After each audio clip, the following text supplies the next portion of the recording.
Jason, I am so excited to be announcing our first ever Wilderness Trail whiskey, our first ever rye Absolutely. whiskey from Wilderness Trail, Absolutely. This right? is a distillery that the nation has been asking for.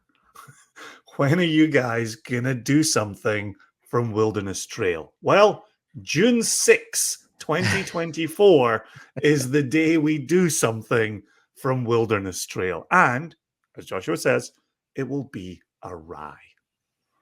Man, you know, you and I had our first experience with Wilderness Trail pre-pandemic. We were Mhm. doing a live podcast with Drammers Club, and we had Bill Thomas of Jack Rose. He was up in New York, sort of sharing that Drammers event Oh, with he us, loves Wilderness Trail. No right? doubt about it. And he had what, 6, 8, 10? I can't even count the You should go number. with 30. 30. He had a 36 pack of Wilderness Trail casks, and just a bunch of bourbons, a bunch of ryes, and it was all much younger stuff. And it was nice to be able to taste through some of those and say, wow, this distillery is going places. It's clear their spirit was real nice. Can't wait to see what they're going to do next. And that was February of 2020, and here we are, May of 2024, recording this. You you just made me think there, Joshua. This is distilled January of 2020. Holy cow, look at that. Look at that. But okay, so here we are. We're delving into this wilderness trail and into a spirit that both you and I have said over and over again. When it comes to traditional American spirits like bourbon, rye, even light whiskey, it's rye whiskey that sort of sets our world on fire, right? Mhm, This is mhm. this is that spirit that we really gravitate to, and I think a lot of malt drinkers kind of gravitate to it. And what I like about it is it bucks that MGP trend. Now I love MGP, like that 95.5 rye is Oh, just yeah. straight I up see what you're saying. magic, Yeah. right? Yeah, I see what you're saying. And now we're dealing with a rye that is clearly American magic, but totally different from MGP. Fragrant and floral. Like, Yeah. could Yeah, you right. spin our flavometer Yeah. for the Yeah, yeah. nation, Yep. please? We have never had a floral on the flavometer like this one. Ever. Like, Yep. look at that. 6. We've never had that. And then a 5 on sweetness right beside it. Then the rich, then the nutty, right? And then it rebounds on spicy, but not on the nose. The nose for me is floral, fragrant. It's grassy. It's a little Yeah. bit of very soft Turkish delight in there. Yeah. Little Yeah. bit of That that rose water. Um, you and I said this when we were selecting it.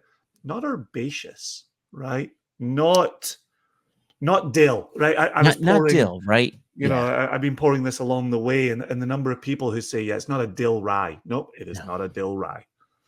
And No, again, it's back to that 95.5 MGP rye mash bill that you're talking about, right? It's away from that. There's no doubt about that. I do Oh, I see. when I nose this, I sort of glom on to that rose what that subtle sort of rose water fragrance coming through, but there's this like light brown sugar note just underneath it that kind of supports it. So like I like what you said about Turkish delight. It's that chewy, caramelly, rose watery, sweet treat, maybe with a little bit of confectioner sugar on it. Yeah, when you say caramelly, I think more like a jelly, Like a right? gel, yeah, That but like an it's a chewier texture than a gel. yeah, right, right. Yeah. Oh, Oh, a little on the rye front for me is a soft rye loaf. right? The one that Jess talks about with Kira in Finland. Yeah, They're known yeah. for their kind of bready rye notes.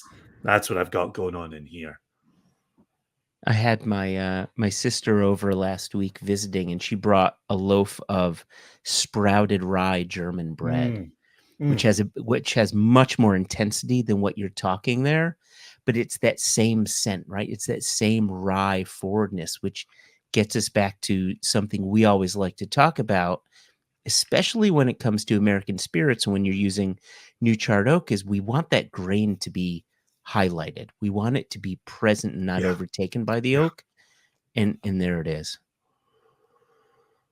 All right. Oh, I went. I'm cheating. I'm cheating. I went ahead and jumped onto the palate on this, and it becomes a cocktail in the mouth.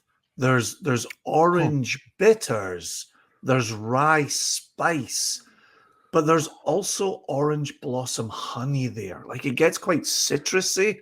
Makes me think of some old-fashioned flavors. And by that I mean capital O, capital F, from an old-fashioned cocktail. But there's also this sort of honey and butterscotchy kind of note coming through as well, which really Oh, offsets it, balances that sort of orange spice thing going on. I know we do this from time to time, and we sell single cast and single cast nation, and we talk about tasting and we talk about sipping. This would make a crushing cocktail. It would absolutely crush. As the kids say, slap. Bruh. God, my Bruh. 14-year-old says bruh a lot.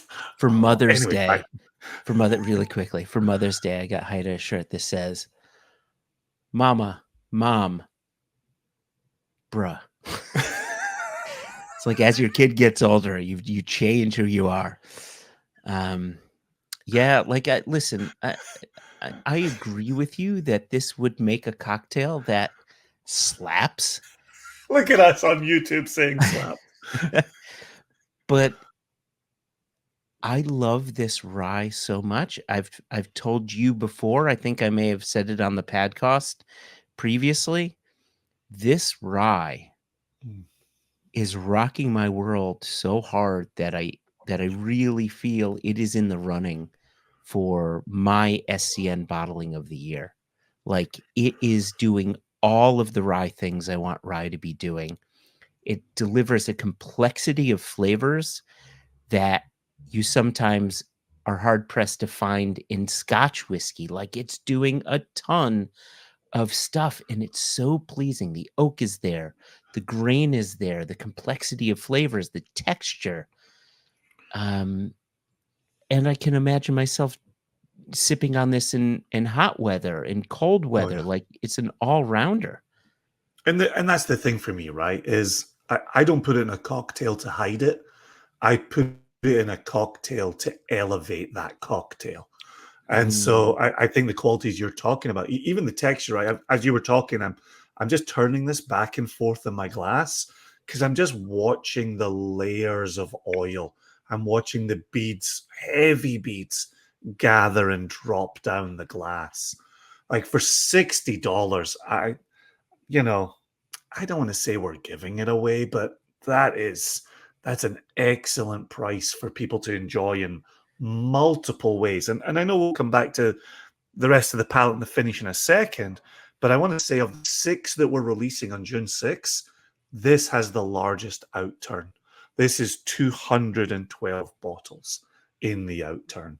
And so that, correct. there's some to go around. There's not a ton to go around, but there's some, and I'm really hoping $60. Gosh, that's a good price, isn't it? It's a well, I mean, you and I, anytime we select a cask for bottling, whether it's a cask we've purchased and it's ready to go, or if it's a cask we purchased and we needed to re-rack it, put it into new wood to do whatever flavors, we want to be delivering. We always bottle things that we would want to purchase, right?